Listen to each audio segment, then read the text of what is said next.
Archaeology has its quiet days. And then it has weeks where everything gets interesting at once, and those are the moments that make people fall in love with it. From an ancient book of Psalms found in an Irish bog to 3,000-year-old mummies in Yemen, buried treasure hoards, and even ancient rock carvings in, wait for it, the Amazon, today's list goes above and beyond. And it's going to deliver. I'm Mike with List 25, and these are 25 ancient discoveries locked away for centuries. 25. The Faddan Psalter. The discovery of the Faddan Psalter in 2006 started with a bit of leather sticking out of a peat bank in Tipperary. But what looked inconsequential at first eventually turned out to be the edge of an early medieval psalm book that had been sitting in the bog for roughly 1,200 years. The mud had squeezed it flat, but the cover, the vellum, and even traces of its original pigment were still tucked inside. It became both an incredible find and a massive conservation challenge. The team at the National Museum of Ireland had no step-by-step guide for saving something in that condition, so they tested everything they could use safely. Cold storage, vacuum drying, and slow dewatering finally eased the pages apart. Some areas had dissolved into scattered letters, while others revealed tiny details that still held color. Every fragment showed how rare the book was, and it went on to become one of Ireland's most celebrated discoveries. 24. The Chinchorro Mummies. People love to credit Egypt with the world's first mummies, but the Chinchorro culture of northern Chile actually beat them by a couple thousand years. These coastal communities were already preserving their dead about 7,000 years ago, and the amount of work that went into it is something else.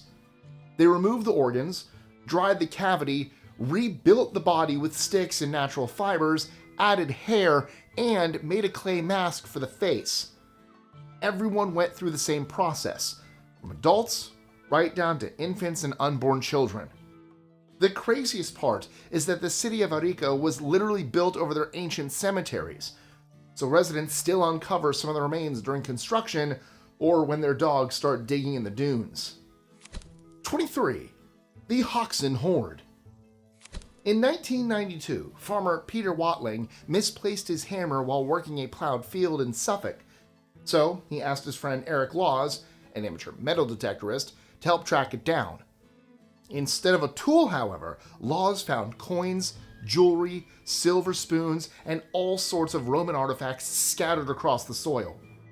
They immediately stopped what they were doing and called in the professionals. The archaeologists would eventually uncover more than 15,000 coins, gold jewelry, silver dishes, and even small household tools. The treasure had been packed into a wooden chest sometime in the 5th century and buried during a period of instability. No one knows who hid it or why, but the haul was so impressive that both Laws and the landowner walked away with a shared £1.75 million reward. 22. The oldest poisoned arrowheads in the world. These little quartz arrowheads from a South African cave don't look all that impressive at first, but they just rewrote a huge chapter of human history. They were originally dug up in 1985 at the Umlatuzana rock shelter and stored away like any other ordinary Stone Age tools. Then, just recently, in 2026, a research team from Stockholm University took a fresh look at them and found chemical traces of a slow-acting plant poison still clinging to 5 of the points. That instantly confirmed that they were about 60,000 years old and the oldest poisoned weapons ever discovered. The poison most likely came from the plant known as the poison bulb. Its toxin acts slowly, which means hunters could fire an arrow, back off, and let the animal wear itself down before moving in. 21. Oman's 5,000-year-old Beehive tombs. The Bronze Age tombs of Bat al-Khutum and al-Ain in Oman are some of the most amazing prehistoric structures in the region. Built around 3000 BCE, these circular beehive tombs sit along desert ridges like stone markers from another world. More than 100 have been recorded so far, and each one was stacked by hand using dry stone techniques that have somehow held together for 5 millennia.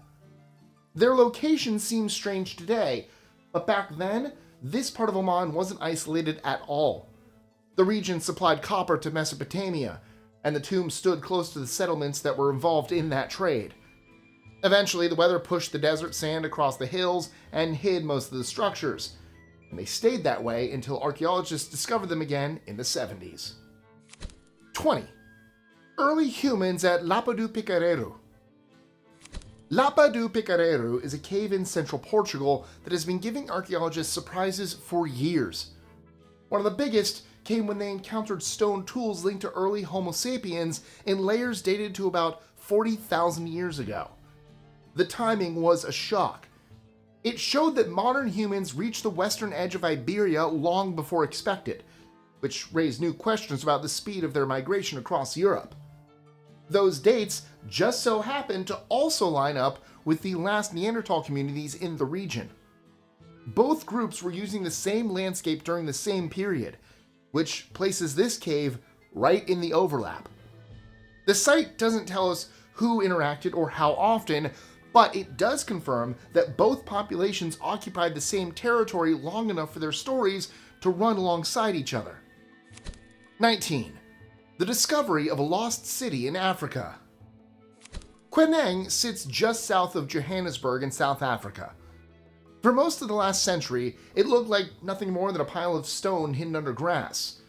But light detection and ranging, or LiDAR, changed that completely. Once the scans peeled back the vegetation, the full outline of a lost Tswana city came into view. The site held hundreds of family compounds, long stone passageways, and cattle enclosures spread across roughly 8 square miles.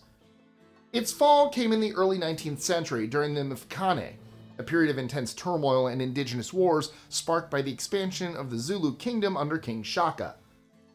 Conflicts between Zulu forces, Ndwandwe forces under Zwide, and later the Metwana and other northern Nguni groups pushed waves of people into new areas.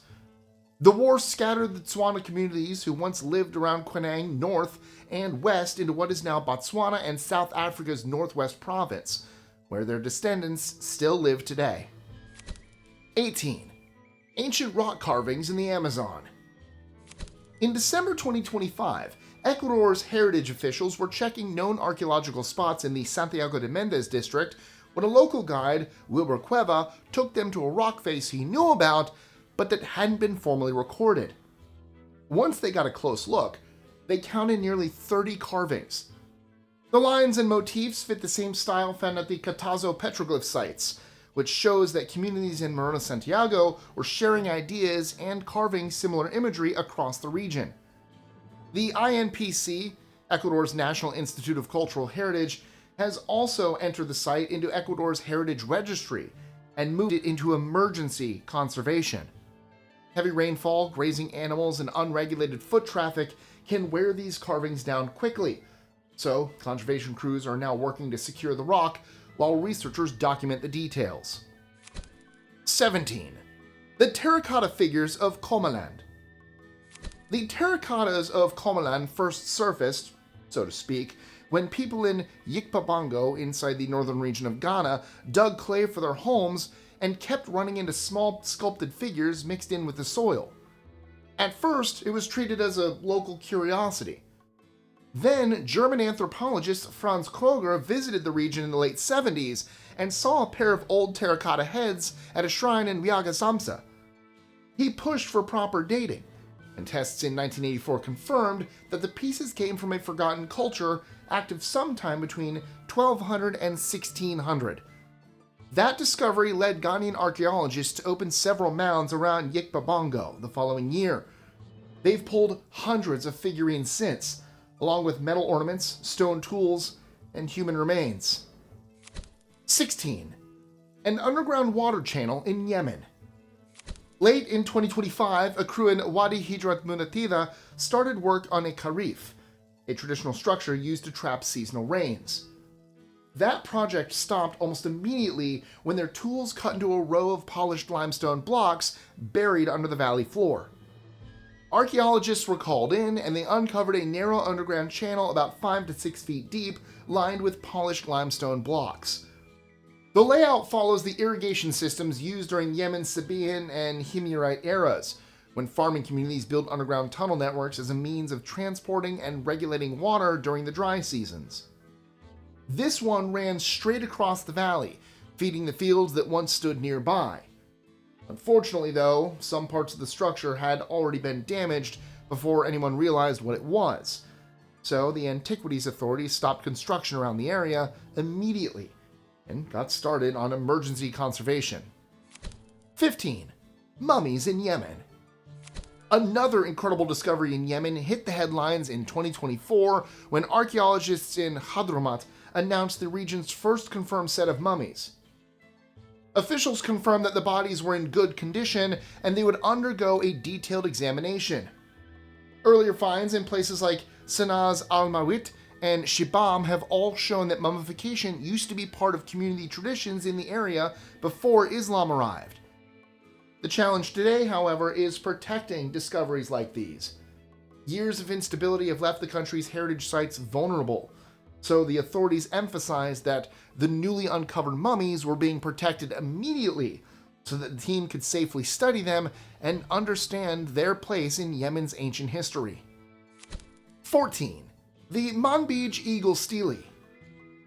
In 2025, a resident in Manbij, Syria, discovered a heavy black basalt stele carved with an eagle and a Greek inscription near the cardamom wholesale market, and realized it was unusual enough to be important.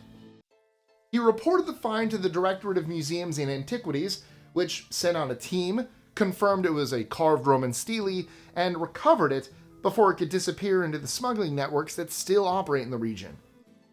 Manbij, known in antiquity as Hierapolis, combined Aramaic, Assyrian, Hellenistic, and Roman influences, and families in the region often express that mix in their funerary steles, so this piece fits the city's cultural landscape at the time.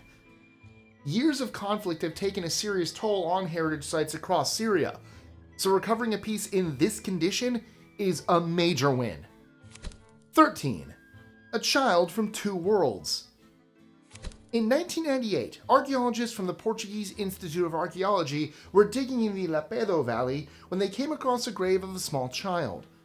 The bones stopped everyone in their tracks. They were mostly human in appearance, yet parts of the skull, jaw, and some of the body's proportions were distinctly Neanderthal. As you can imagine, the world went wild.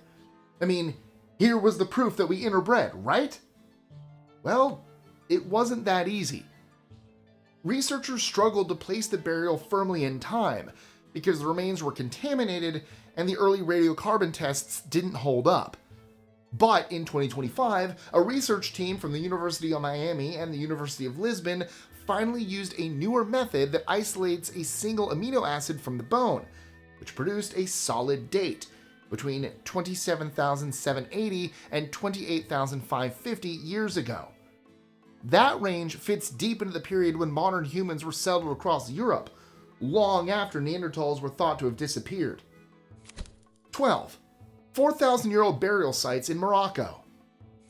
The Tangier Peninsula has always been a tough place for archaeologists, because everyone agrees people lived there thousands of years ago, but almost nothing ever showed up that could tell us when or how they lived.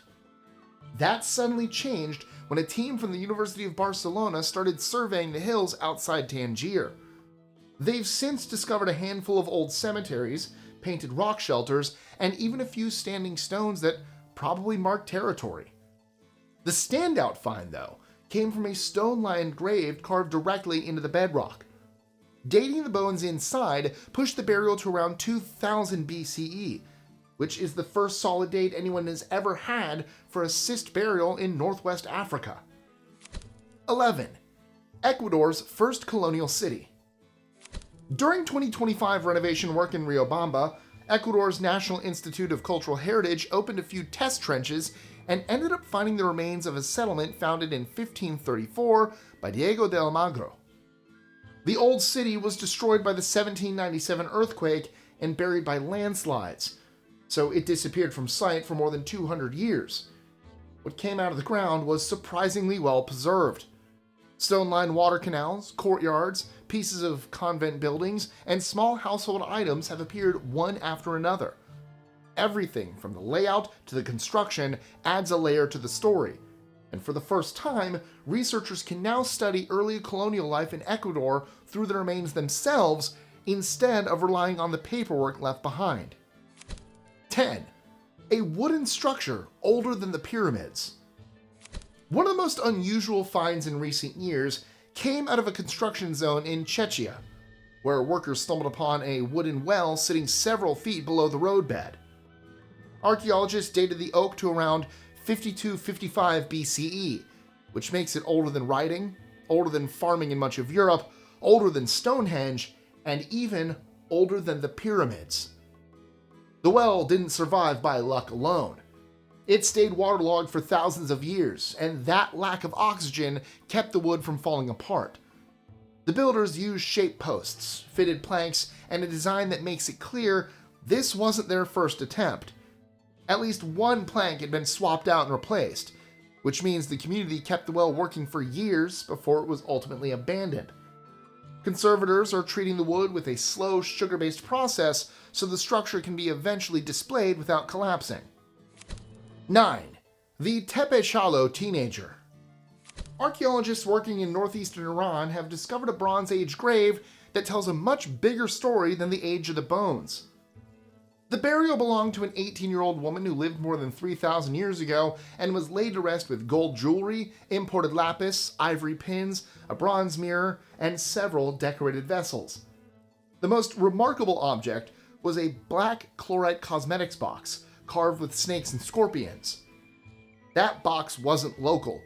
It came from Bactria, which means her community was connected to trade routes running across what is now Afghanistan and Central Asia. The teenager almost certainly came from a household that carried real weight in the region, and her grave gave us a rare close look at how elite families buried their dead during the late 3rd millennium BCE. 8. The Lewis Chessmen. If chess is your thing, you might have heard about the Lewis Chessmen before. They turned up on the Isle of Lewis in northwest Scotland almost 200 years ago, and right from the start, everyone's been asking the same question. Who exactly made them? The pieces date to somewhere between 1150 and 1200 and were carved from walrus ivory, probably brought in from Greenland. The faces are incredibly expressive, from wide-eyed kings to worried queens, which makes it clear that whoever carved them knew exactly what they were doing. Most historians point to medieval Norway, since it had wealthy patrons and skilled workshops at the time. But Icelandic sagas have stories about master ivory carvers, including a woman named Margaret the Adroit, who was famous for work just like this. With no workshop ever found, we have enough clues to keep the debate going, but not enough to settle it. 7. Caral's Noblewoman. Aspero looks like a quiet stretch of Peru's coast today, but 5,000 years ago, it was a busy fishing town inside the Caral world, which also happens to be the oldest known civilization in the Americas.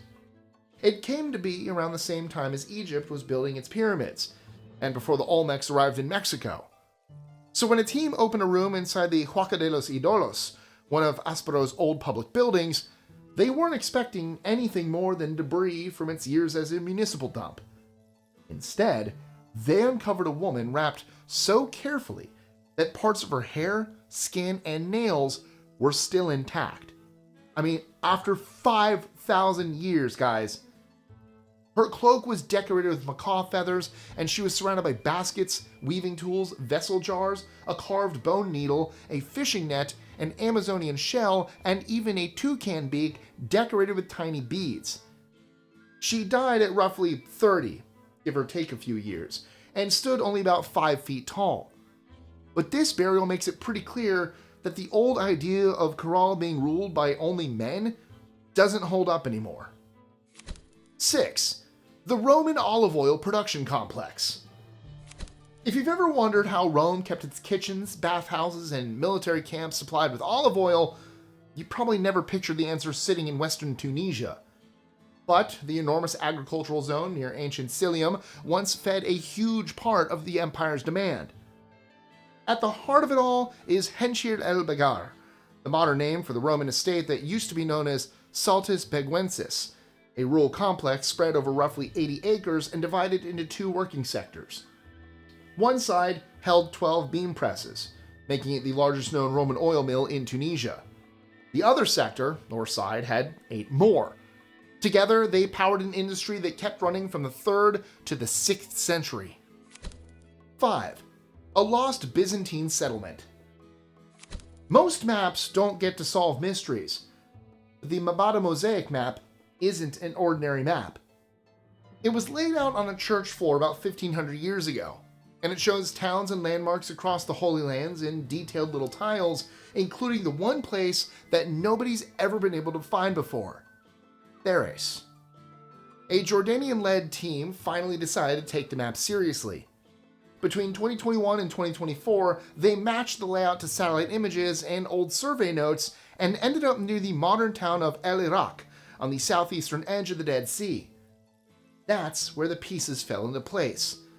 They located mosaic floors, domestic tools, and a building that looks a lot like a Byzantine basilica, complete with inscriptions in Greek and Latin. Nearby installations have also pointed to olive oil, grapes, and grain being processed on site, so Tharis even sorted out its own economy. 4. Jordan's megalithic gathering site. Archaeologists from the University of Copenhagen have been working at Miragat for several field seasons now.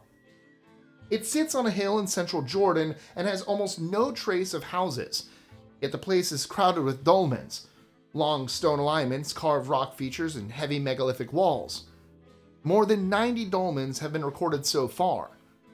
The team thinks this landscape took shape after the older Chalcolithic villages broke down about 5,000 years ago, when climate shifts and social trouble pushed communities to rethink how they stayed connected. Instead of building new villages, they built a meeting ground. It's probably the earliest clue we've ever had that when things go sideways, we humans don't drift off on our own. We look for ways to stick together. 3. The Mainamati Buddhist ruins in Bangladesh. The long ridge known as Lalmai Mainamati doesn't look like the kind of place that would hide a lost religious capital. It's only about 150 feet high, stretched out above the floodplain near Kumila. But when archaeologists cut into the mounds in the 50s, they found brick walls, mosaic courtyards, shrines, and stupas packed so tightly that it was clear this had been a major Buddhist center for centuries. More than 50 monasteries and temples have been identified so far, many tied to the Deva and Chandra dynasties, which ruled this part of Bangladesh between the 7th and 12th centuries. The scale alone makes it one of the most important Buddhist archaeological zones we've ever found in South Asia. 2. 2,000 years of bureaucracy. Maresha didn't become a UNESCO site by accident. The city thrived during the Hellenistic era, drawing merchants, migrants, and ideas from as far away as the Black Sea, and its underground spaces were carved for storage, workshops, and refuge. However, one of them turned out to be packed with unfired clay ceilings, more than 1,000 in total, that lay scattered among broken jars. Ceilings are the bits of clay that kept papyrus documents tied shut, and all of these years later, you can still see the strings and papyrus marks impressed on their backs. The designs on the front range from Greek deities to theatrical imagery, and date to the 2nd century BCE, when Maresha was conquered by the Maccabees and later abandoned. 1. The oldest known artificial harbor in the world. Along the Red Sea coast of Egypt sits a place that rewrites what early engineering even means. Wadi al-Jarf turned out to be a full-scale harbor built around 2600 BCE, complete with piers, storage galleries carved into the cliffs, and piles of stone anchors shaped for open sea sailing. It was an incredibly well-organized and totally functioning harbor, which is amazing on its own. But archaeologists have also found papyri left behind by the crews, which detail boat assignments, supply runs, and deliveries of limestone blocks for Khufu's pyramid. It's the oldest paperwork in Egypt, and it describes a transport system that stretched from the Red Sea to the Nile and straight into the heart of the pyramid economy. And that's a wrap. But I would really love to hear from you. Which of these places or discoveries would you actually want to see in person? Let me know in the comments below. I go through every single one of them. And if you want to keep heading deeper into the past, our related video, 25 Ancient Civilizations That Mysteriously Disappeared, walks you through the powers that rose, ruled, and then completely disappeared at a site. The link to that video should show up right about here any second now. Thank you so much for being here. As always, like, share, comment, subscribe with that notification bell, and I will see you again real soon.